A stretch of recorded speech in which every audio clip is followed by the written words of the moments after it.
Hi, I'm Dan Borscher, coming to you from Gadigal country. Tonight, we're looking back at more than 3 decades of dedicated Indigenous storytelling at the ABC. You're going to hear from some of the deadliest filmmakers, both on screen and behind it, as we take you on a journey from being cut out of the narrative to being the main storytellers. When we look back at the story of Australian TV, what's pretty clear is that no one had really any idea how to tell Indigenous stories. And to be honest, that first night was a shocker. Hello, everyone. And those are the sticks? Those are the sticks. And you were brought up sort of among Aboriginals, were you? Well, I really learned to speak their language and to sing their songs. Oh, man, what's happening? The cat's like, this is offensive, get me out of here. Sing their songs and speak their language because we employed them as gardeners and stockmen and all the rest of it. And they taught me songs. What about singing as one now? Well, I think I'd like to sing you the song that the women sing when the men are putting on their war paint. And what they're really saying is, get on the war paint, boys, and let's get cracking. And it goes like this. Roddy, Roddy, Roddy, Roddy, Roddy, Brown and Roddy, nala, nala, nala, nala, nala, nala, Roddy, Roddy, Brown and Roddy, Roddy, Roddy, Brown and Roddy, nala, nala, nala. Dang, dang, and nanga, wallanga, wallanga, dang, dang, and nanga, nanga, yucky!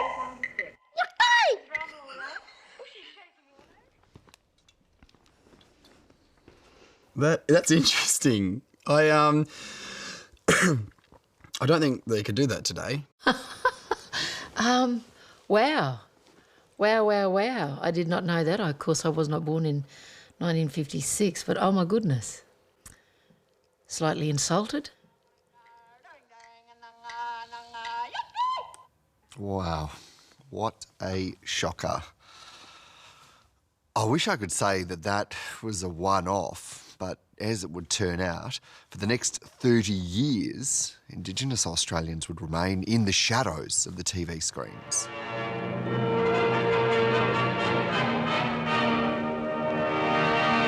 The fairy tale come true for 3 Aboriginal girls from Melville Island. Mr. and Mrs. Deutscher visited the island last year and adopted 3 Aborigines. It's not for me to criticise them white people. I think if they were taken away early from their parents, they'd get a better chance. I want to live in this country as peacefully as anyone else. That are getting rich off your blood and gut. Well, Bruce and Donald for a start. People didn't mind so long as you stuck to your own place. I am a human being. Cut! I'm not certain whether this is an acceptable expression anymore, but you're half-caste, aren't you? It's not an acceptable expression. No, it's not. An indictment of a white Australia, which they say, after 200 years, still has different standards for Aborigines. He died? No, let him say what he wants to say. My brother died in jail in the cells. The Aboriginal people have continually been people who are left out. In the late 1980s, the nation was getting ready for another major milestone, the bicentenary. While celebrations were being planned, Indigenous people were seeing it through very different eyes, reliving traumas, raising the issues of a lack of representation and that struggle to be seen and to be heard. At about the same time, the ABC was beginning its journey to create a platform for Indigenous storytelling.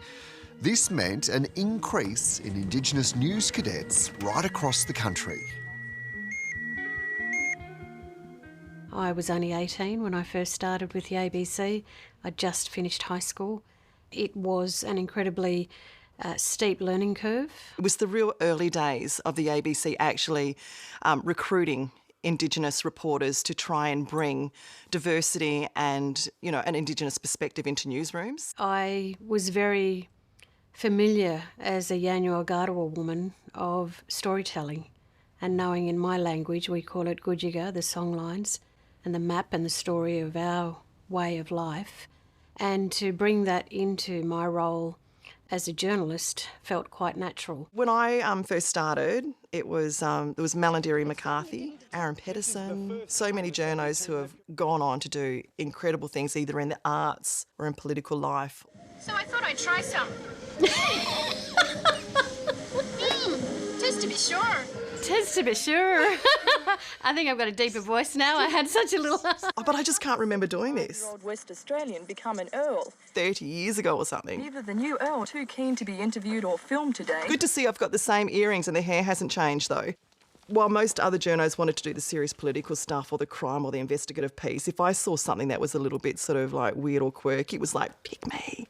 But also quite daunting in a way, I suppose, being the only Aboriginal employee in Perth, if not Western Australia.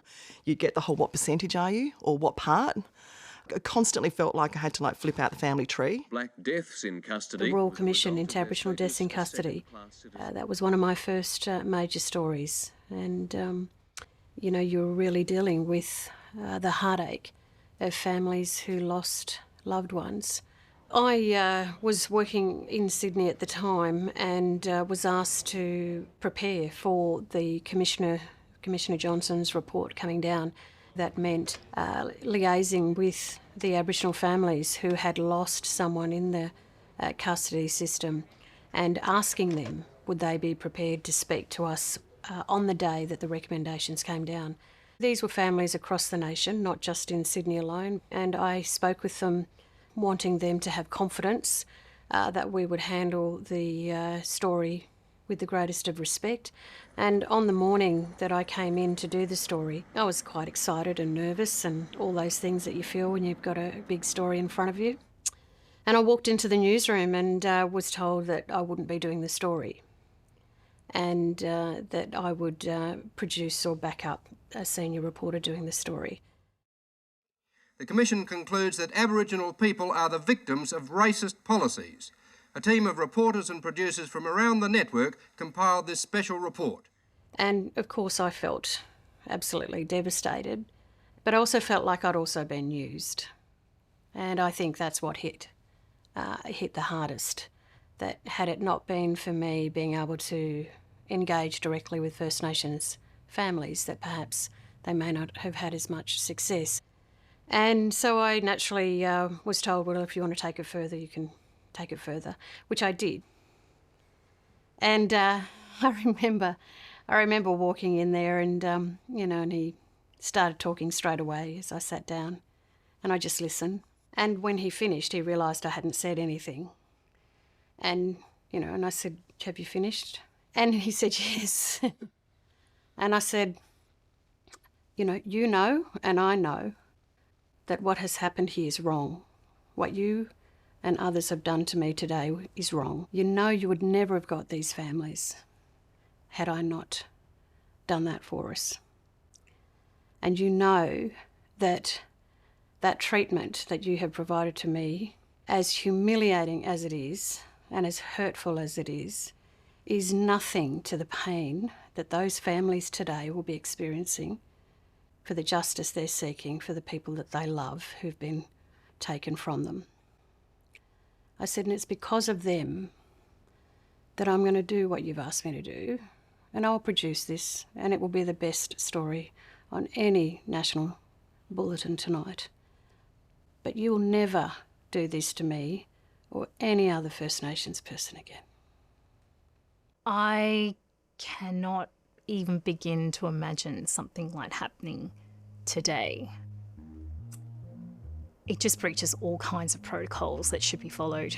You know, in my experience with what we seek to do as First Nations, people who are reporters and presenters and what have you, is to making sure that community is still safe at the end of the process, and that wasn't safe. I reflect on that time and I look at all these amazing young men and women who've come through the ABC, and I feel really proud for not only the Australian broadcaster, but for our country and for First Nations people. Welcome to Country for our special January 26 program. Empowered as journalists but isolated in white newsrooms, the cadets had trouble finding a place to tell their stories. Well, they found that place inside the newly formed Aboriginal Programs Unit with their own show. Blackout. 1989 and 1990, I think, were the years when Blackout blasted onto the screens on the ABC. It was just a really fun representation of who we were, the presenters. The fabulous Aaron Pedersen and Michelle Tuahini. OK, we're right back. This year, each show will look at a theme like love, law, tradition, even culture. Even spirituality. That's right, and that's the theme for tonight's show. That's right, spirituality is a reflection of who we are as people and our connection with the earth and even our own religious beliefs. It was a great program.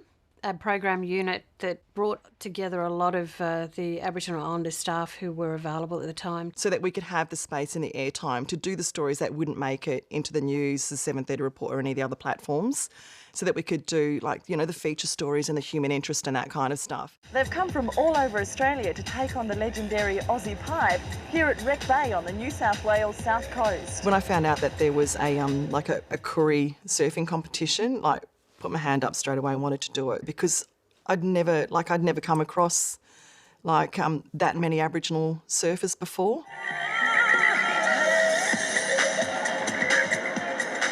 They're more of a cultural exchange than a surfing competition, really.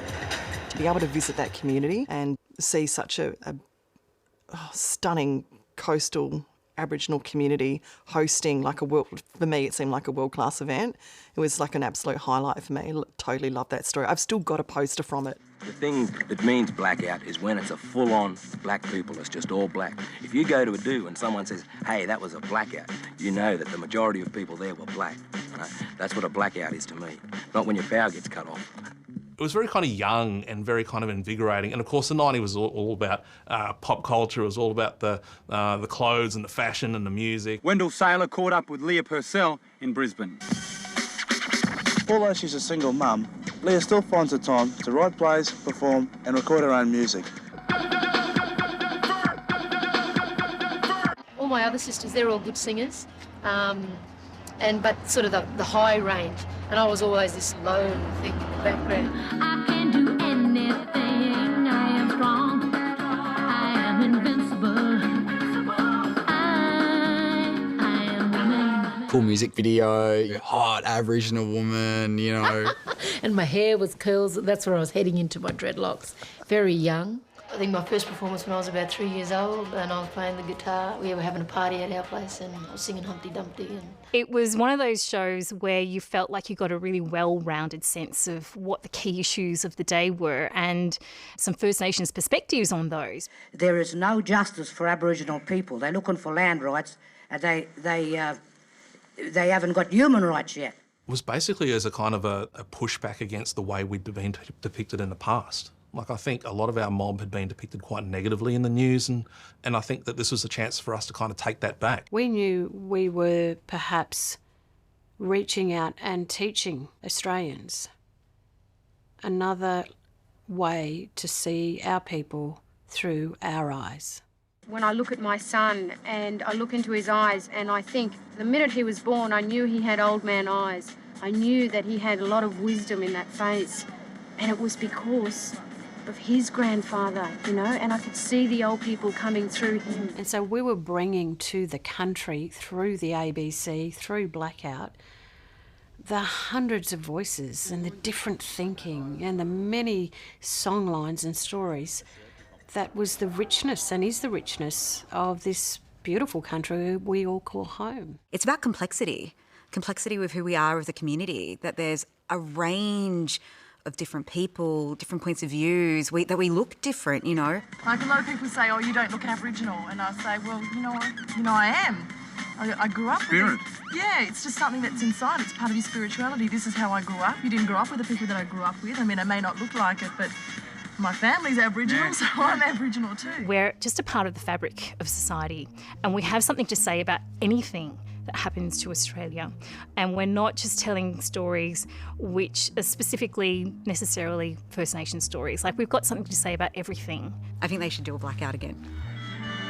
Blackout ended in 1995, but it created the pathway for other programs like Come Yarn and Songlines. After proving to the ABC that there was a thirst for Indigenous content, they took a chance on a very exciting project from a then young Leah Purcell. 1999, I think. Yeah, no, I was before me time, I think, with me comedy.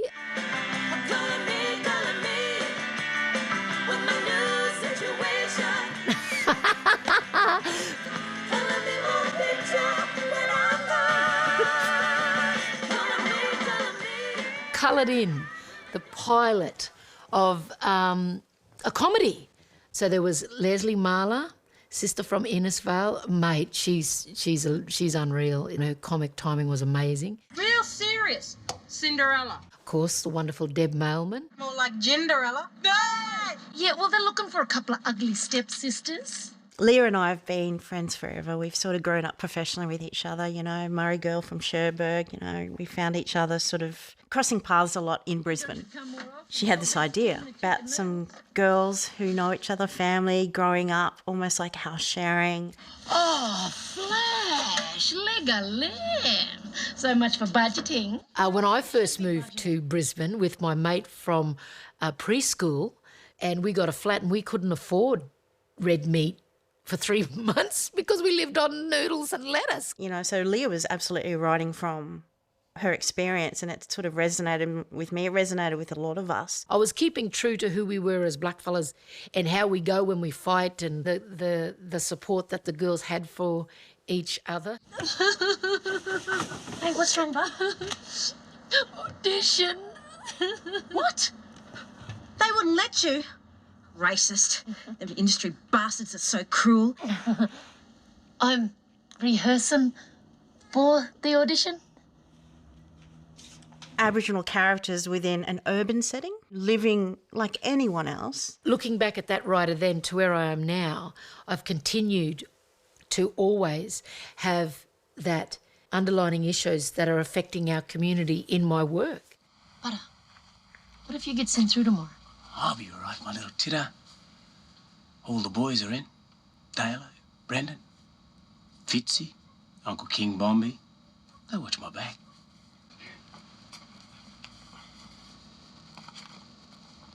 No shoelaces, no socks, no belt.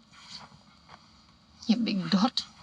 I came back to have the big meeting with all the bigwigs. All these men were sitting at this head of the table, and they sort of looked at me and they were going to start on their issues. And I went, so all you need to tell me, are we going forward or we're not? And the meeting was over in 15 minutes. Yes. And they just weren't sure, is this comedy? Is this funny? Who will get this? Do we even have an Indigenous audience? Because I said to him, I'm from Mergen, mate. We only get 2 channels and the ABC's one of them. So there's an audience. That was my big theory, you know.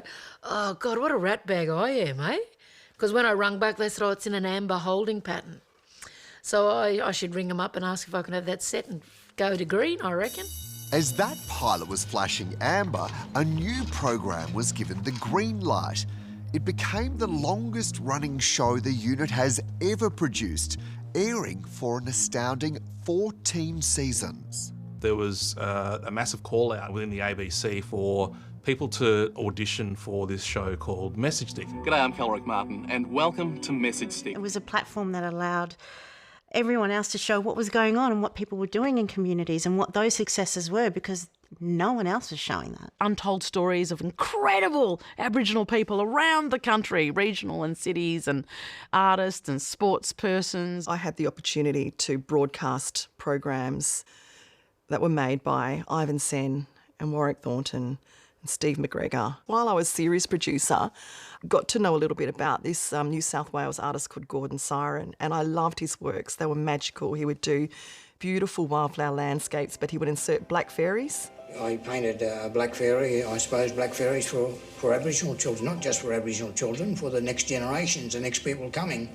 to let them know that maybe it could have been blackfellas. You know, the cow jumped over the moon and the dish ran away after the spoon, and the old mother of it and all them things, they could have been for Aboriginal people.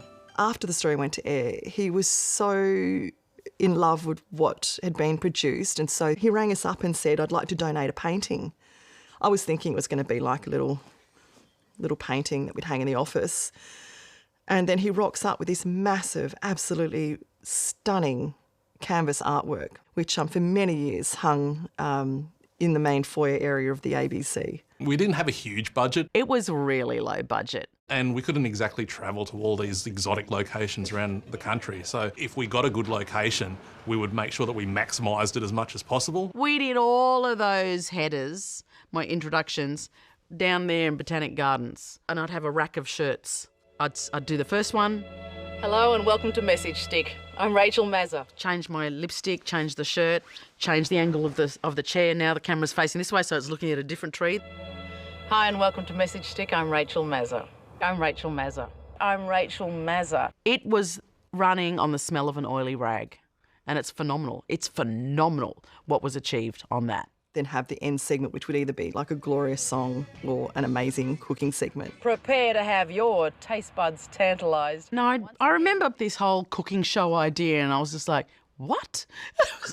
Black Olive, and thanks for joining me for the end of Series 6. That's the sort of texture and air we need in this eggnog as well. I think somebody here wants to try one.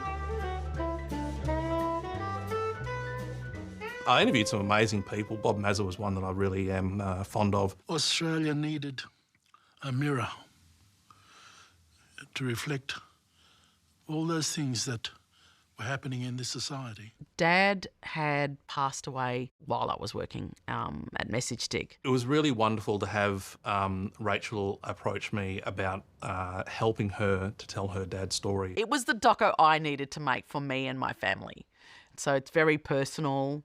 I'm not talking to any big stars or anything. I'm literally talking to family and cousins and nieces and nephews and I'm really super proud of that. Hello, I'm Miriam Korowa. Welcome to MessageStick. MessageStick, oh my goodness, MessageStick to me was family. It was home. It was, just wanting to sit down and have a conversation and get to know people who done some extraordinary things.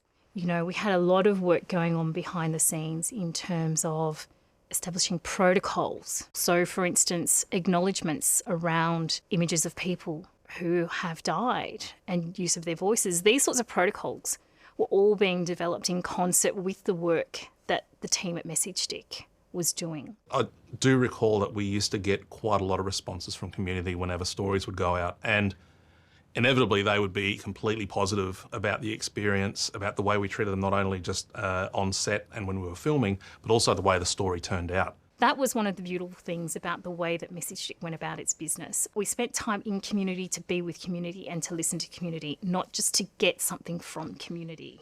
I'm Mariana Babia. I'm the Arts and Cultural Officer employed by the Cyber Regional Council. I will be showing you around some of the sites of significance on the island. After a successful career at Screen Australia, the ABC asked Sally Riley to take a new direction. That saw the elevation of the Indigenous unit into a department. One of her first decisions was to farewell MessageStick. When I arrived, I was always trying to get that show into a better position. So we tried it on a Friday night, we tried it on a Thursday night, we tried lots of different things. We even did try to theme it, so we'd do 6 episodes around certain themes or topics, but we just couldn't find an audience. MessageStick was kind of like on its in its kind of like sunset period at that particular point. I could see that there was a shift. After a momentous 13 years, Indigenous audiences were hungry for something new. Understand that you know. We phased out MessageStick, but that was to do bigger things. So we took that budget and started working on Redfern Now. Groundbreaking gets sort of bandied about a lot of time when people come with productions or groundbreaking productions. This really was. First time, a series written, produced, directed by First Nations people. It was really exciting coming onto that set, knowing that most of the cast you're working with were Aboriginal, and not just Aboriginal, but people that you had actually kind of grown up in the industry with. It was really beautiful to be able to work on a project like that. Redfern Now told Indigenous stories from a real point of view too, just what you'd find out in the suburb Redfern or in a suburb in Perth or Darwin or anywhere. I want to say important because I think sometimes we go, oh, it's important when, yeah, there's an importance to the culture, but also it's just entertaining and good. The quality of acting and writing is fantastic. The humour, like it was a really well-crafted drama. Mum. Oh, Jolly. Photo. For me, it's about families and it's about life in a suburb in Sydney. I think it's a universal series. I think the issues and themes we talked about happen to anyone. But with Redfern Now, you get to see how Indigenous people deal with those problems. How much is that dog in the window? Woof, woof. The main character was a police officer who had been at the station during the death of a young Indigenous man. Well, what I need to know is, did my baby suffer? It was a hard character for me to play, that one, because a few months before my nephew had died in custody in Alice Springs, but I'd already been offered this role before he died. So I'd come to this character, my heart was still very much broken. I still had no idea as to what had happened to him. And then I had this character who was going through pretty much the same thing that I was going through. It was a bit like art imitating life. But I'm glad that we shot this before the inquest, because I think if we had filmed Redfern Now after the inquest into my nephew's death, that character would have been a very, very different character. They would have been an incredibly angry and very bitter character that I brought to the screen, because it was not nice what happened to my nephew, in the same way that it wasn't nice what happened to the young man in the scripts themselves. It was my first directing, so my debut directing in TV. Oh, mate, it was like a kid in a lolly shop to be casting black actors, you know, for majority of those roles. It was just so empowering to have black execs giving us that power to create magic. If we didn't know something, we could go ask those dumb questions and not feel dumb because we were asking Erica or Sally, you know, they were sister girls. I did a play with Leah Purcell and landed a small role there. On day one, I rock up. I have no idea what's going on. My television debut, I was so nervous. Rachel Perkins is there and she says, this is the scene, this is what you're doing. And I'm like, yep, cool. Not really listening because there's so many like moving parts and people walking around, and I'm like, I'm on a TV set. I meet Aaron McGrath, this kid that doesn't want to sing the national anthem, and I'm playing this teacher that says all you have to do is just mouth the words. I say the line and it feels horrible coming out of my mouth. Mouth moving, nothing coming out. Rachel, she goes, that's great, moving on. And I'm like, oh, can I do that again? And she's like, all right, do it again. And all these moving parts, these cranes, drones, everything, just kind of like restructuring. And I'm freaking out because I'm like, I've made everybody having to do their job again. And so I was like, muttered to myself, I was like, oh, good one, Bjorn, you just like cost the taxpayer money.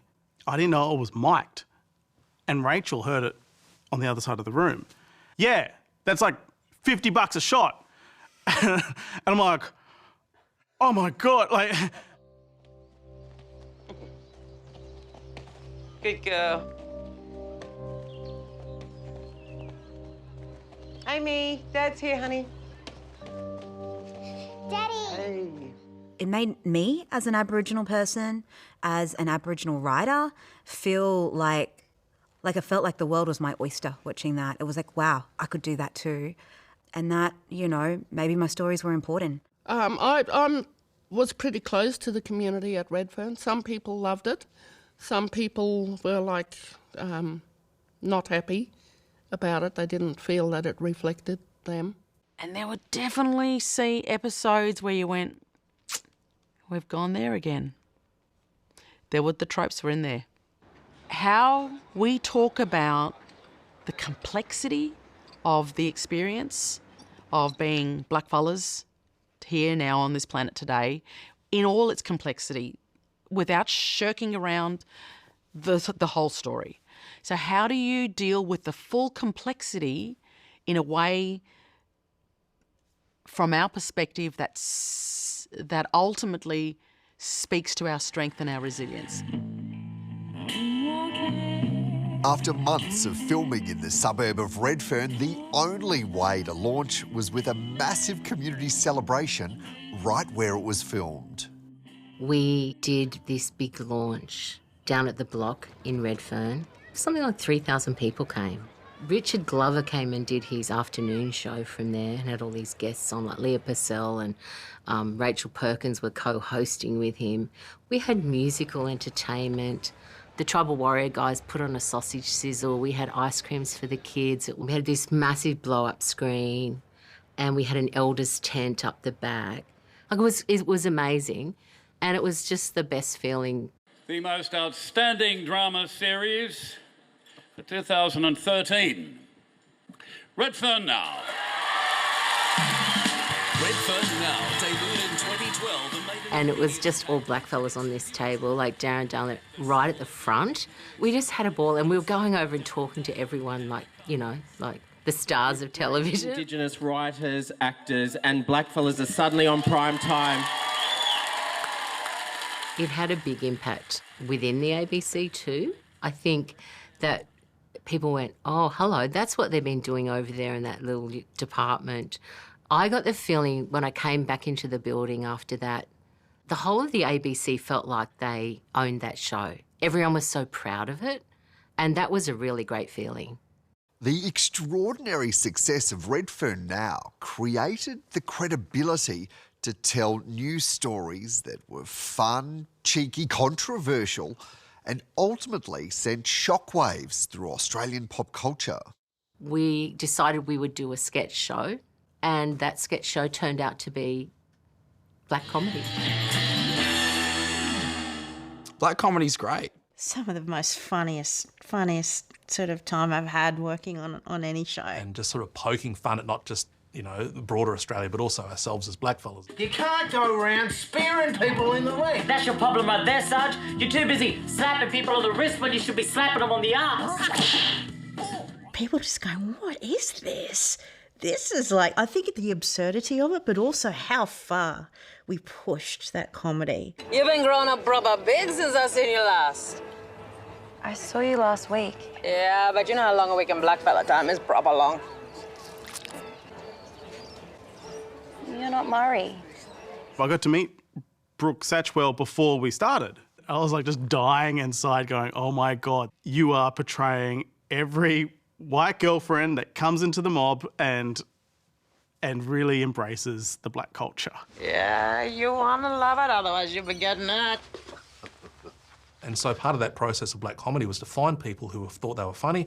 We would do like this intensive kind of like boot camp of like sketch writing. And from that, we developed the content for the whole series. I was really lucky. I got, you know, Housewives of Narromine. So it's true, she won the lotto. Yeah, not that I'm going to see one red senator, thanks to that little tired-ass bitch.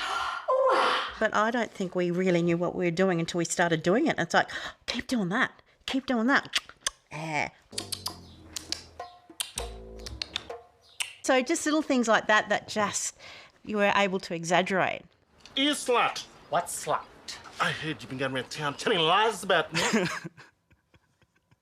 Stephen Oliver and Aaron Farso just dancing in booty shorts. Who can do it better? Doing drops. And like, how amazing was it for the community? Like, well, what's this then, slut? Well, what's this then, slut? Well, what's this then, slut? Oh, what's this then, slut? What's this then, slut? Well, what's this then, slut? Everybody was saying it. Everyone in the community was saying it. Not just black people, like white people, non-Indigenous people were like saying it. I saw it on the cricket. They're like, what's this then?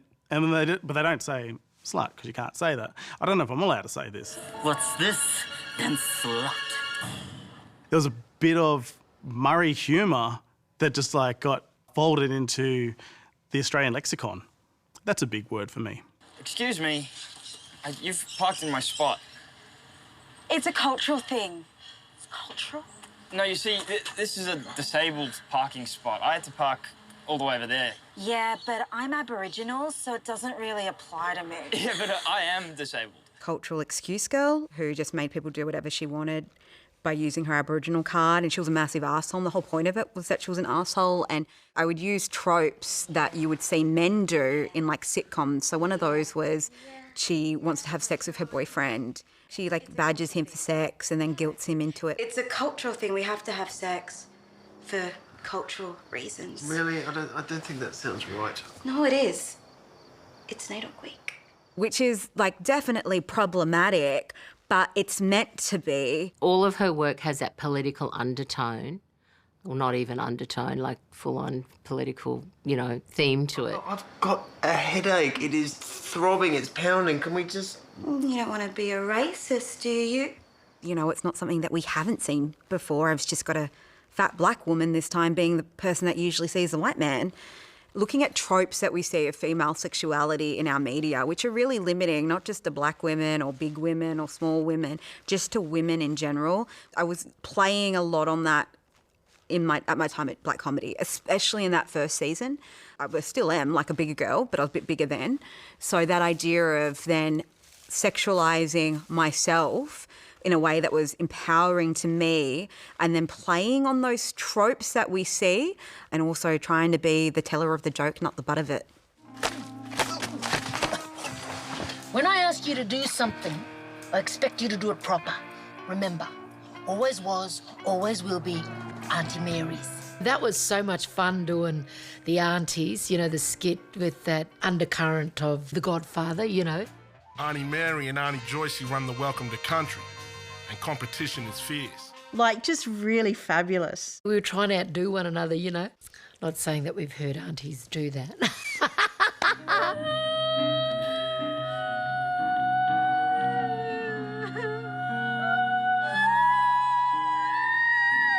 And then we got to the point where it was so ridiculously high that I don't think I could have went any higher.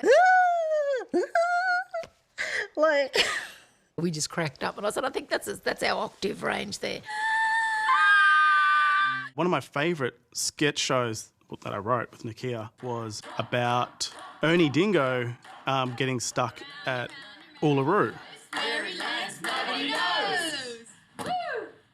And I was like, wouldn't it be funny if he just was never allowed to go to Belgium or New York? It's me, Ernie Dingo, in Times Square, eating an apple, the Big Apple. The producers just made him keep going back to different parts of regional Australia.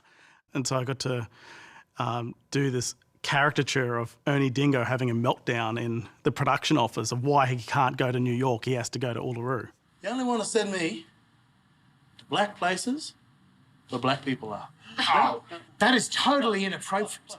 Because no, Ernie, that's racist. I don't know how we were able to get through any filming, to be honest, of that show, because it was just crazy fun. Now, joining me this morning on Wake Up to Yourself is our expert panel.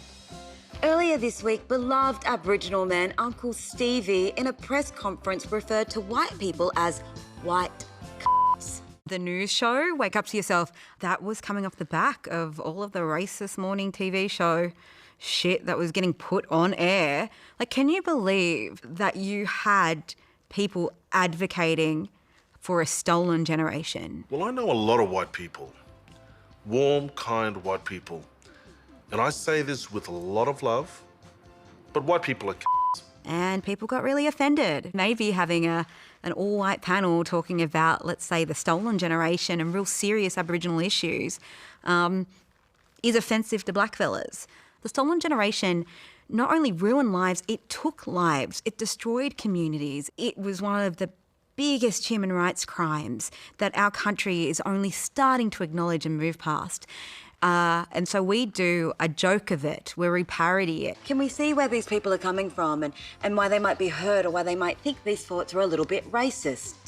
Katrina, you have emotions. What do you think? I would hate for anyone ever to think I'm racist. Ever. Ever. This is just my opinion. And I'm entitled to my opinion. Absolutely. Yes, interesting.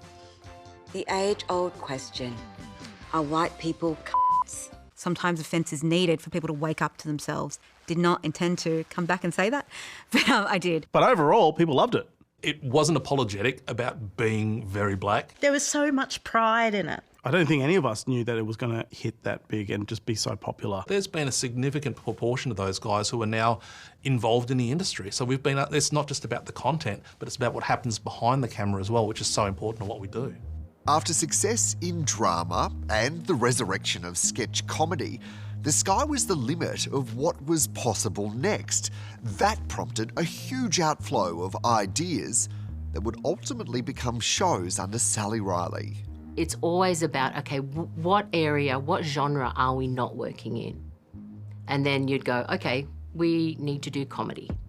And then we did black comedy, and then we were brought Clever Man. And it was like combining sci-fi with Indigenous culture.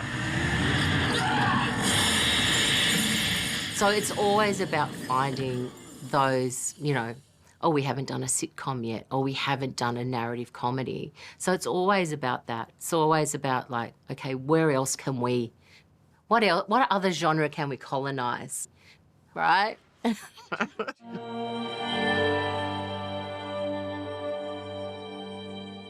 I just knew immediately that it would make a series, and I can't tell you why, but I just know that iconic detective audiences love. It's kind of noir, Indigenous, sexy cowboy. You know, who doesn't love Aaron Pedersen? To have Aaron Pedersen as our leading man and give him a show, yes please. Pathology just doesn't work this late. This is a homicide investigation. Get him on the phone. You serious?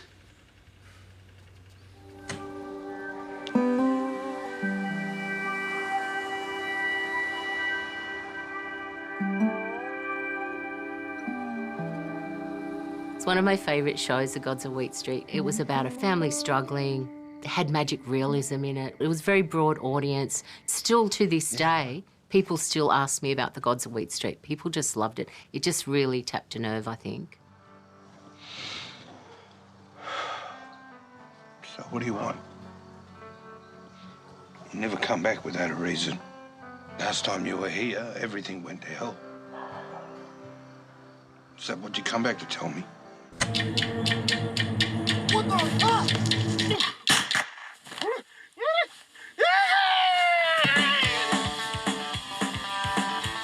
Kill the warning!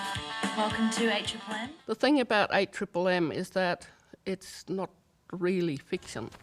It's about 90% of it actually happened in people's lives, and we just sort of gave those scenarios to our characters. Hi. Hi, what can I do for you? I need a water pump and tank for outstation.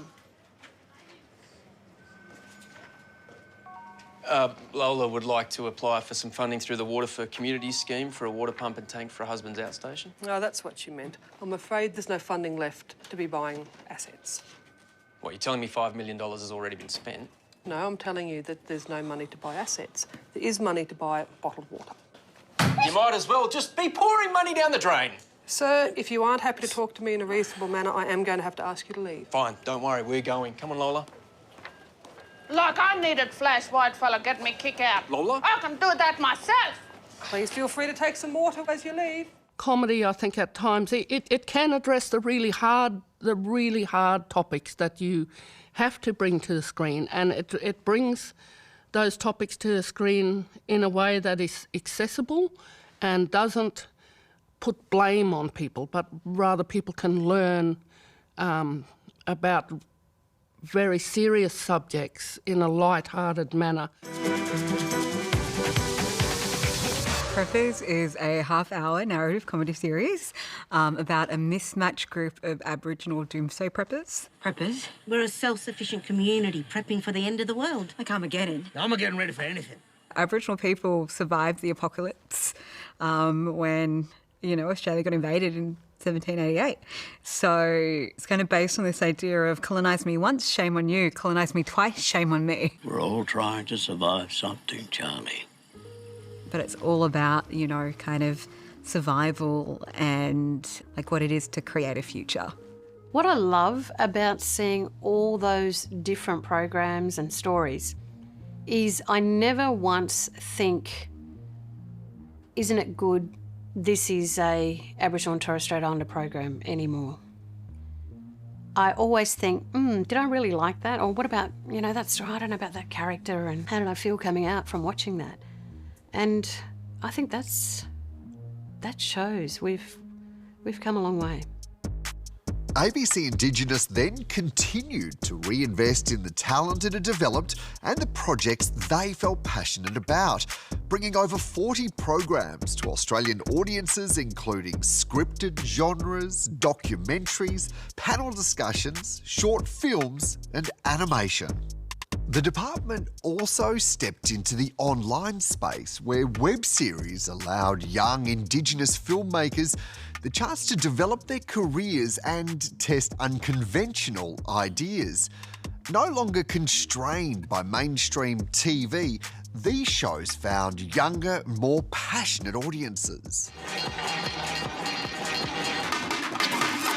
I wrote this short little web series about, a girl who learns to love herself through loving her vagina. Are you my cousin? No, not your cousin. Is every drinking black person your cousin? It's a bit racist. Who are you? Kitty. I'm your vagina. I must still be drunk. I feel like you're asking about this show just so you can get me on camera saying talking vagina. And then I was like, what would my vagina look like? And then I thought of Elaine Crombie in Sequins because I was like, it would be the most fabulous person ever. KGB is Kandula, Garraween and Balgas, 3 suburbs in Perth. The creators wanted to kind of bring, I guess, like an authentic voice to, growing up in Holmes West and that area. Hey, what now, Nev? Hey. How you doing? Yeah, good. Yeah? Just working at the moment. Ah, deadly. Just watching this house here. These 2 loser cops bumbling around in these on the streets and trying to solve a mystery. Supposed to be a drug house. Oh, this one here? Yeah, it is.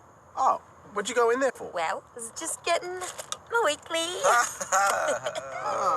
I'll catch you later, Nev. Okay, catch you later. It was so much fun. I loved it. All My Friends Are Racist was a web series that we commissioned by this wonderful new Indigenous creative. We've got Enoch Malangi, and they are just one of the most visionary, exciting young voices that's coming to prominence at the moment. My new influencer status will have me calling out Indian headdresses for the masses. There wasn't any shows about young Indigenous people in their early 20s running havoc in the city. I mean, that's what I was doing back then, but there was no show kind of reflecting that. I wanted to see that. Enoch brought that. You got $2? Haven't your people taken enough? I had someone watch All My Friends Are Racist and they said I had to go online to the Urban Dictionary for the first 10, 15 minutes of the show because I had no idea what they were saying. There are real racial world problems and injustices, but we're just selfishly using it for social media likes and Coachella GoFundMes, which puts us on par with armchair activists and woke whites. I didn't understand anything you just said, but it sounded so good. Young people are really exploring what it means to be Indigenous today. They're embracing non-Indigenous culture, they're embracing their own culture, they're mashing it together and creating these really unique perspectives that are shared on social media. Listen, in ABC News karam Creole. Here in Sambala story blanga this week. That's a Northern Territory news bulletin, spoken in Creole. It's not broken English or slang, and Creole has been formally recognised as a language since the 1970s. I really like to tell stories, make stories about the mob, and I like to do it for the mob too. Our work in the social media space is incredibly important, and we have these wonderful producers, Maya Johnson and Tom Forrest. Hi, dear mob. Today we're here in Broome on Yarra country and we're going to be making a cob loaf damper. To me, it's an incredible experience to be here now, especially at ABC Indigenous. I love my role. I love being able to, really have the resources to go and find some of the most positive and incredible Indigenous stories there are. What the Indigenous unit does is place Black voices and Black creatives front and centre. We get to have the power. We also need to understand that now is a part of culture as well. and we just need to keep changing and evolving with that. And I think ABC Indigenous has to play a really important part in giving people the courage to try and push forward and see themselves in a very contemporary way. This brings us to the department's most recent success, a political drama that caused controversy before it even hit the screen. Look, I know it's been percolating in Rachel Griffiths' mind for some time, I think at least 10 years or so.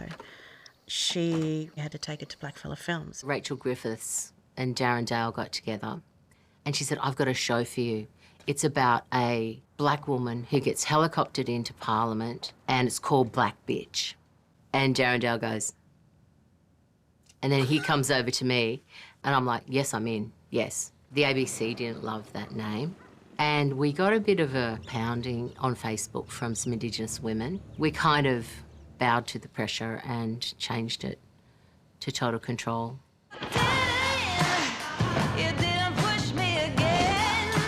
When they pitched that idea to me in the world, I was like, oh, that's really fascinating because we haven't seen that yet. I was enthralled to know that there was even a TV series that told a story about a First Nations senator, and it was really exciting. Total Control for me was another show where we're breaking ground, because no one would expect us to be talking about politics or, you know, stomping the corridors of Canberra. With the scripts, I was thinking about not doing it because they were far too right-wing for me.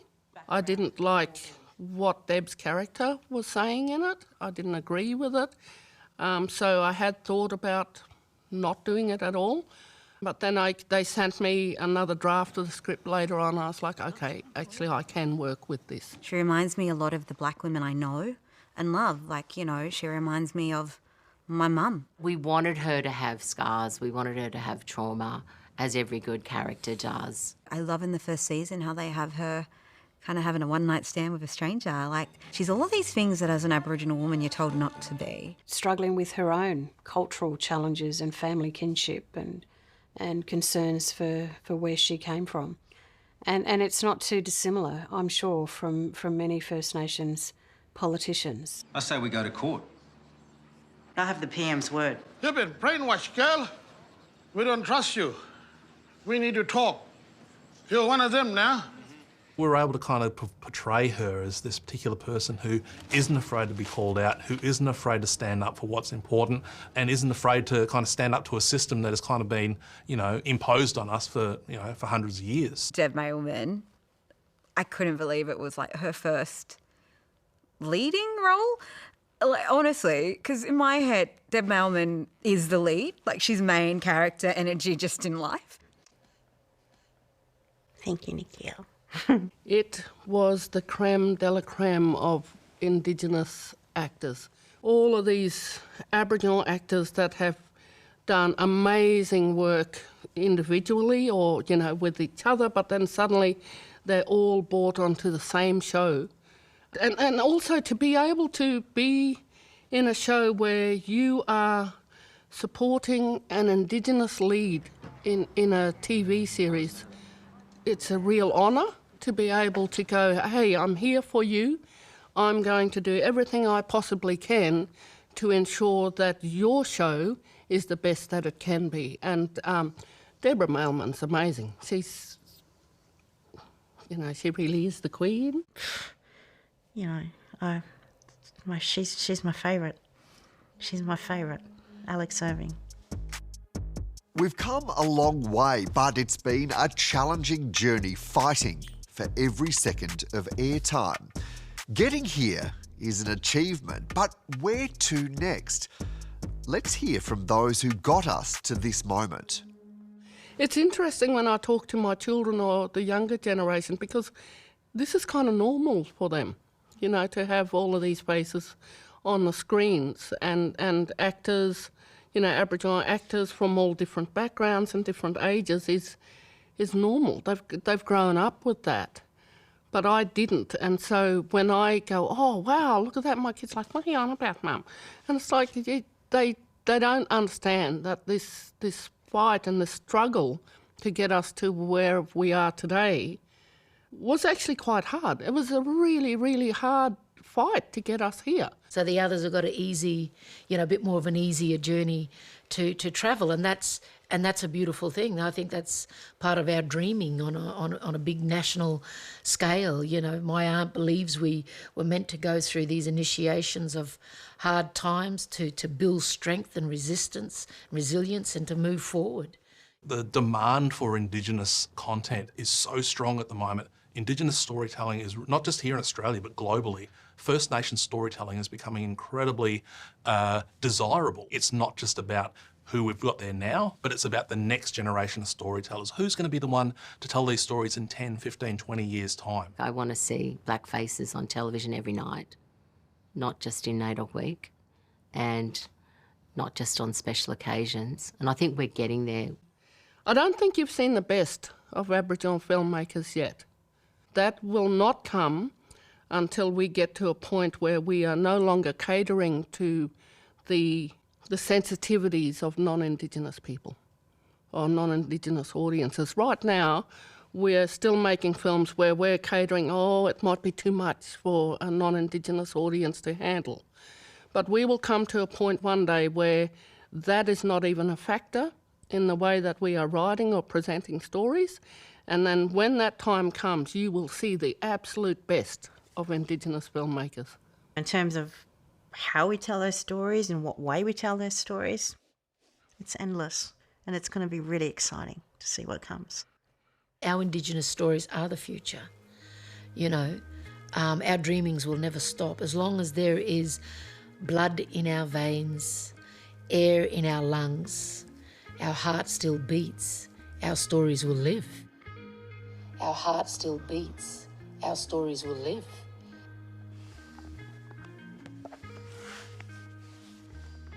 Cut there.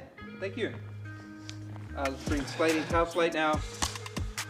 Thanks, everybody. Come to Tail Slate. We're all good for that.